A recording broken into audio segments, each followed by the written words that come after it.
Ez a videó a Camino Krükről szól. Egy zarándokútról, amely körbevezet a horvátországi Krk szigetén. Mi 8 nap alatt tértünk vissza oda, ahonnan elindultunk, és közben bejártuk a sziget legszebb részeit, tengerpartokat, ösvényeket, városokat. Sokszor megálltunk fürdeni, pihenni, vagy csak gyönyörködni a tájban. Lehet, hogy majd nyaralni mész a szigetre, de ha megismered a zarándokút akár csak egyetlen szakaszát is, biztos, hogy közben valami sokkal többet találsz. Ez a film erről az útról szól. Megmutatom a szépségét, a kihívásait, és azokat az apró pillanatokat, amiktől a Camino Krük felejthetetlen élményé válik.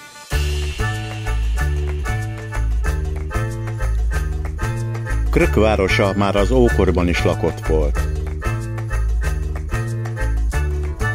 Ez Horvátország egyik legrégebben lakott települése.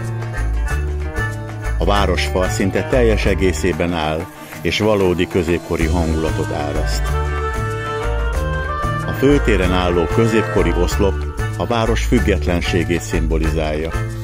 Innen indul a zarándoklatunk, és utunk végén ide térünk majd vissza.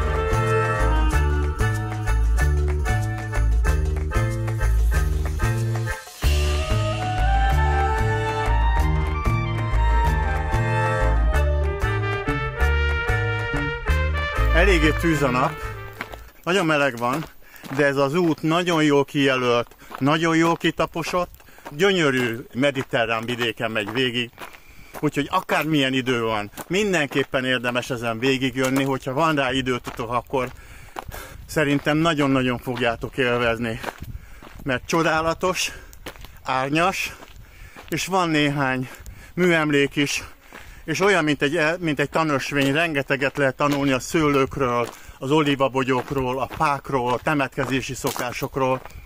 Szóval az ember, ha zarándokol, hogyha végig gyalogol ezen az úton, akkor nem csak zarándokol, hanem tanul is. Vrbnik a sziget keleti partján egy sziklaszirtre épült ősi horvát városka, amely különleges hangulata és történelmi jelentősége miatt sokak számára kiemelt úti cél. A város és a világ legszűkebb utcácskáján én is keresztül berekedtem magam,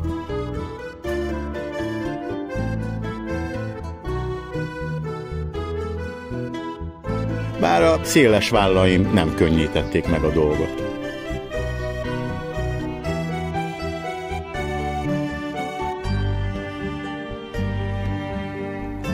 A helyi könyvtár, ahol számos ősnyomtatványt és ritka könyvet őriznek, zárva van a nagy közönség előtt. Minden meggyőző erőmre szükség volt, hogy bejuthassak. A könyvtárat a 16. században alapították a város vallási vezetői.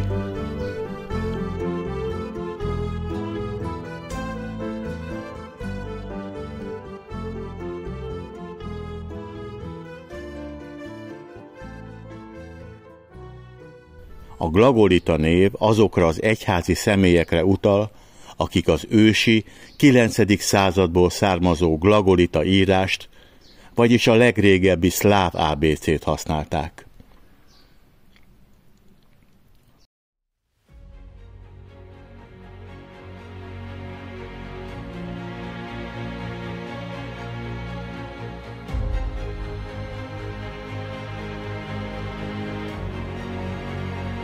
Malinszka és Omišalj városai között vezet a Kis Édenkertnek nevezett gyalogút. A változatos növényzet, a lélegzetelállító panoráma és a mélységes csend igazi lelki feltöltődést nyújt a vándornak.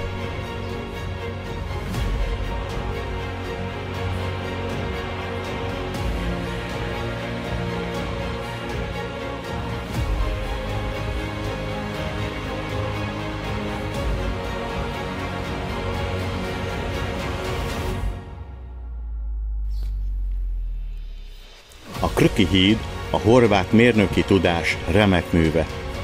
1980-ban adták át, és egy időben a világ leghosszabb ívelt vasbeton hídjaként tartották számon. Szinte percre pontosan az út felénél vagyunk. Mögöttem látható a Krki híd, ahol néhány nappal korábban kocsival keresztül mentünk, 3,5 nap telt el, és még ugyanennyit kell mennünk, hogy visszaérjünk oda, ahonnan elindultunk. Néhány perc pihenő, aztán indulunk tovább, és most már mondhatom, hogy megyünk vissza Krk városa felé.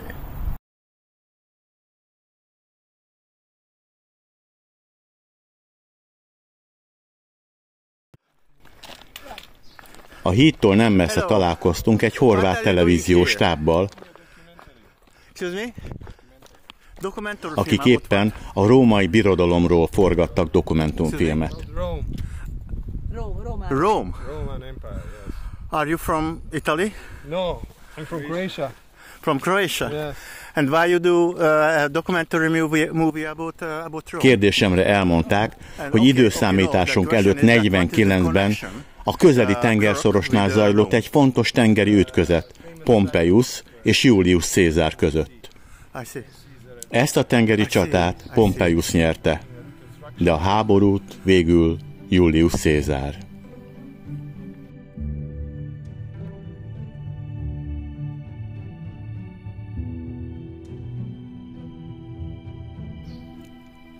Biserújka jelentése Kisgyöngy. Ez a neve a cseppkőbarlangnak, amit Rudine város közelében kerestünk fel. A legenda szerint egykor egy kalózkapitány ide rejtette el tengeren zsákmányolt kincseit.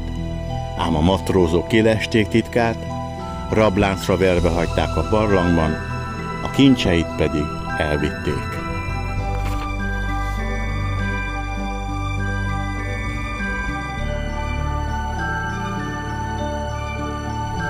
A helyiek úgy tartják, hogy a barlangban még ma is lehet hallani a kincsei után sóvárgó kapitány elhaló hangját.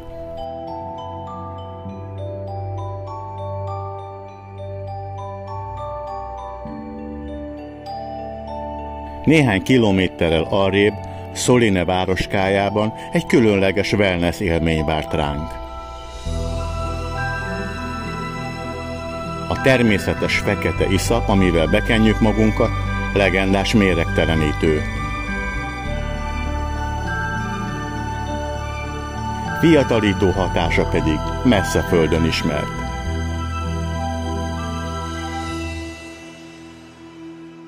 Hát, én is kipróbáltam. Remélem, látszik az eredmény.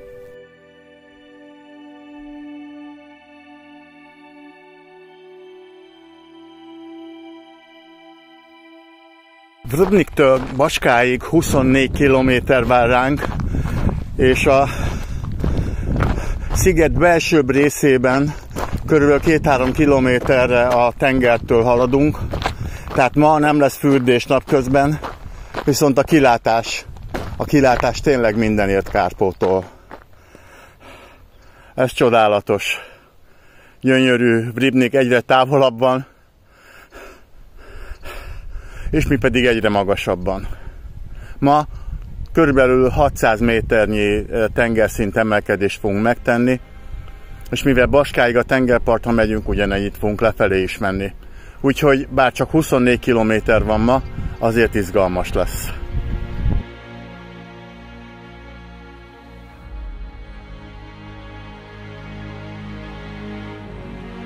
A Holdfennsík drámai kopártája különleges túraélményt kínál.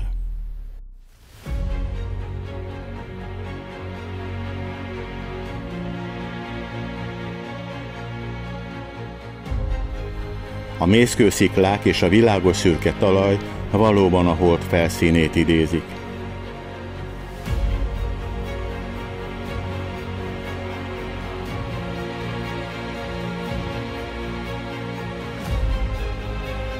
A perzselő nyár erejű hőségben magányosan vágtunk neki a sivatagos vidéknek.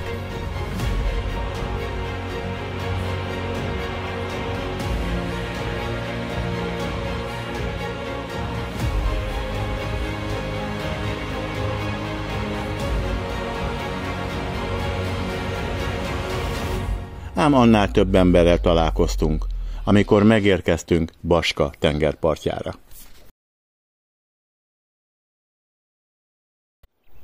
Batomájban vagyunk, és nem sokára ahhoz a templomhoz fogunk eljutni, ahol a következő pecsételőhely található.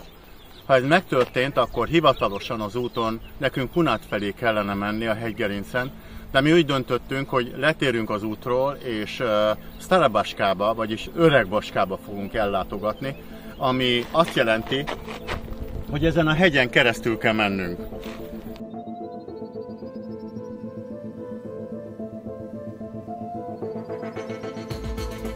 Ez az út azoknak ajánlott, akik szeretik a csendet,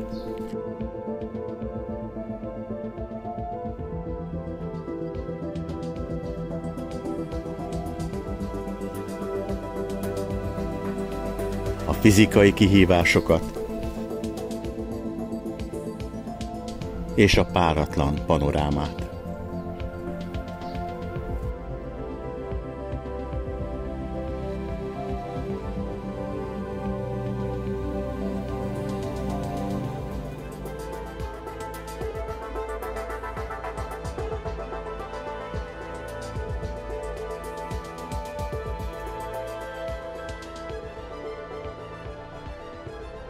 Amikor Punatba érkeztünk, a városban éppen a horvát mazsorettek országos bajnokságát rendezték. Mi a délelőtti egyéni versenyekbe pillanthattunk bele.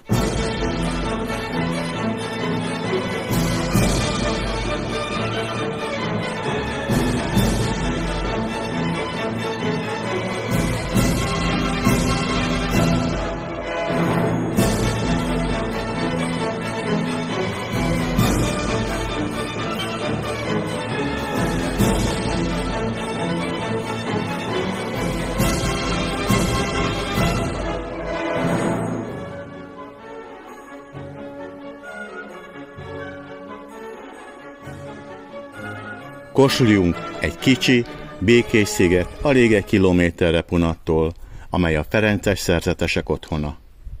A szigetre motorcsónakkal jutottunk el. Karabaics kapitány kérdésemre elárulja, hogy már számtalan szó járt a szigeten. Mint kiderült, korábban teherszállító hajó kapitányaként tett meg sok ezer tengeri mérföldet a föld körül.